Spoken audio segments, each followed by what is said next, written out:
Let's be honest, there's no way you can speak Japanese perfectly without any mistakes, because even native speakers make mistakes too. So today I'm going to share with you 10 common mistakes people usually make in spoken Japanese, and sometimes even in written Japanese. Naturally, these mistakes tend to be made by learners of Japanese. If you're new here, my name is Megumi. I was born and raised in Okinawa, Japan. When I was 20, I studied abroad in South Korea for about a year, and that's when my passion for language learning really began. Currently, I speak Japanese, English, and Korean, and I'm working on my fourth language, German. I also create language learning content on YouTube and teach Japanese online. In today's video, I'm going to take the incorrect sentences and provide you with the corrections so you can really get them into your head. I'll go over 3 main sections: grammatical mistakes and pronunciation, word choice. There's also timestamps down below so you can skip ahead each of the sections if you feel like it. Let's get started.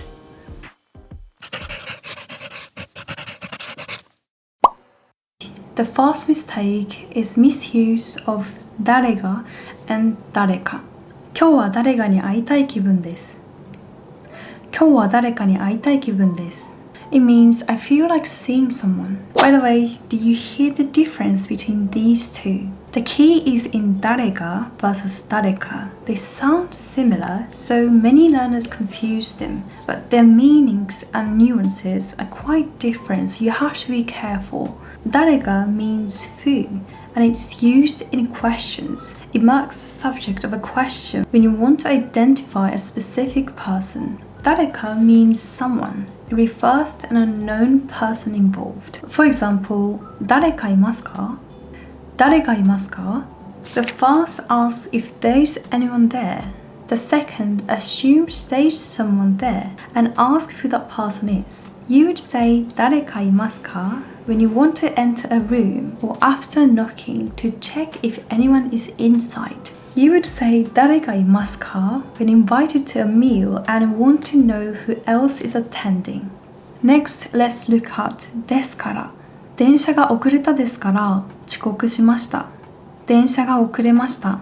ですから遅刻しました。You have to be careful when using ですから when it follows a verb like 遅れた. It's more natural to end this sentence first, then start a new sentence with ですから. For example, 時間がありません。ですから帰ります works fine. However, after a noun or e adjective, you can connect without breaking the sentence. 学生ですから割引が使えます。寒いですから上着を着てください。Instead of ですから, I recommend using ので. ですから is quite formal and used mostly in presentations or debates, so it's rare in daily conversations. ので is softer and more natural. Examples: 電車が遅れました。ですから遅刻しました。電車が遅れたので遅刻しました。時間がないので帰ります。学生なので割引が使えます。寒いので上着を着てください。Japanese has many ways to express ideas, so choosing the right phrase is really challenging. Even one word or intonation difference can change the meaning itself. Next, let's talk about the difference between います and あります. This is a very common mistake among beginners. ここに人があります。ここに人がいます。ここに石がいます。ここに石があります。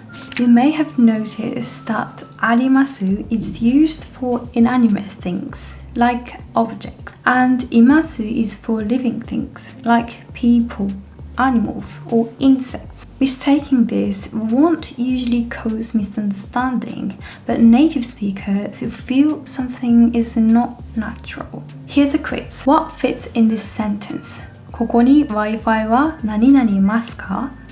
The answer is あります because Wi-Fi isn't alive. We use あります. What about ここにロボットが何々います? Both います and あります are possible. If the robot is off or not moving, you can say ロボットがあります.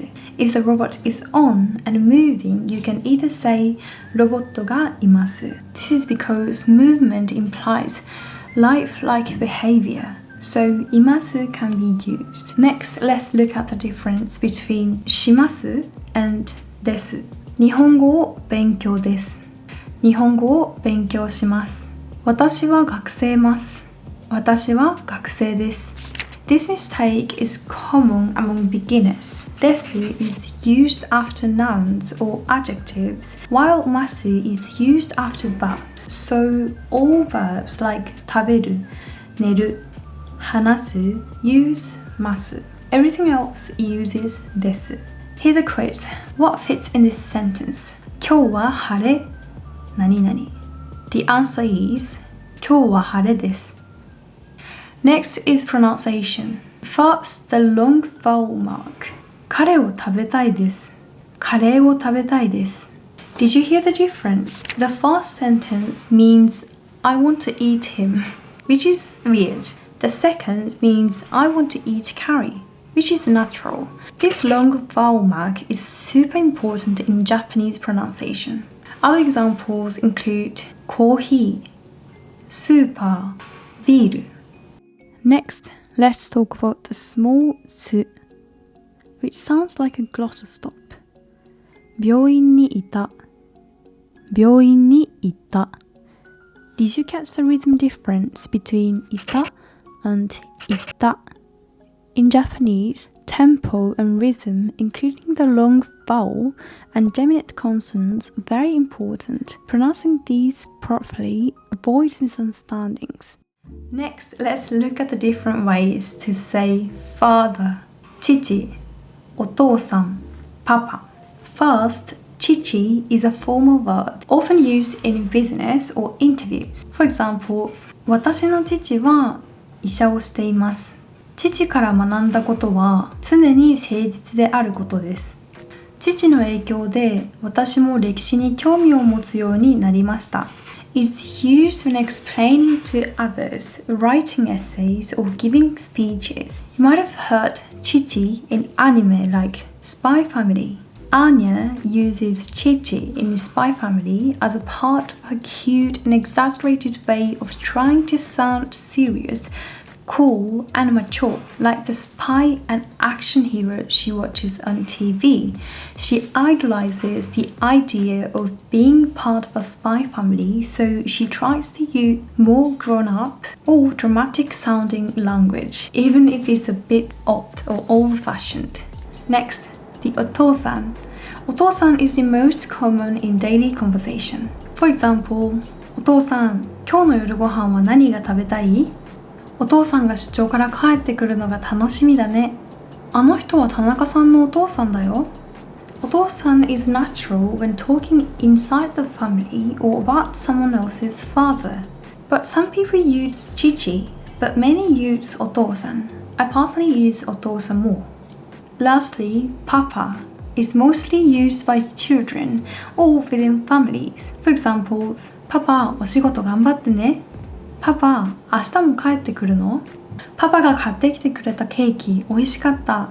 Children around 3 to 9 years old often use papa, but some families use it even when adults. This pattern also applies to mother, 母、お母さん、ママ, and siblings, 兄、お兄さん、お兄ちゃん, etc. Next is the word 女. It means female, but 女 and 男 are very casual and sometimes rude or condescending depending on the context. For example, phrases like あの女 or 女のくせに can be insulting, so instead use 女性、女の人、女子. For children, use 女の子. The same applies for men. 男性、男の人、男子、男の子. I recommend avoiding 男 or 女 in formal or polite settings. Next is how to refer yourself. 私、うち、僕、俺. Japanese often changes the first person pronoun based on gender, age, status, personality, and relationship with the listener. Here are 4 common nouns you should know. watashi.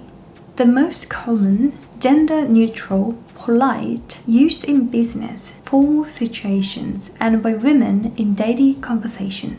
私は学生です。私の意見を述べさせていただきます。それ私も思った。うち often used instead of 私 in Kansai dialect. It also means my home, so context matters. それうちも思った。僕 mainly used by males, gives a gentle and soft impression. 僕は日本語を勉強しています。Women really use this, and it's better to avoid in business settings where 私 is much better. 俺 is very casual expression. 俺も一緒に言っていい？俺が悪かったわ。ごめん。Honestly, I really see non-native speakers use 俺 well. It can sound bossy, so learners should be careful. I recommend using 僕 for male learners. Finally, let's talk about using 何々さん when addressing people. 何々さん is used in business and polite situations. Among friends, people might use 何々ちゃん、何々くん or just first names. For example, 田中さんは今どこですか? But there's some important points. Number 1. Don't add さん to your own name. 私の名前はめぐみさんです。私の名前はめぐみです。Number 2. Don't add さん after job titles or positions. 先生さん、田中課長さん、先生、田中課長。Okay, that's it for today. Thank you so much for watching. Did you already know all of these, or did you find some mistakes you've been making too? We've covered a lot so far, so I recommend reviewing each of the section you found interesting. If you have any question or if you want to know other expressions, please leave a comment down below. Thank you so much for watching again. I also have a Japanese podcast channel or Korean channel, so if you're interested, please check it out. And I'll see you in the next video. Bye!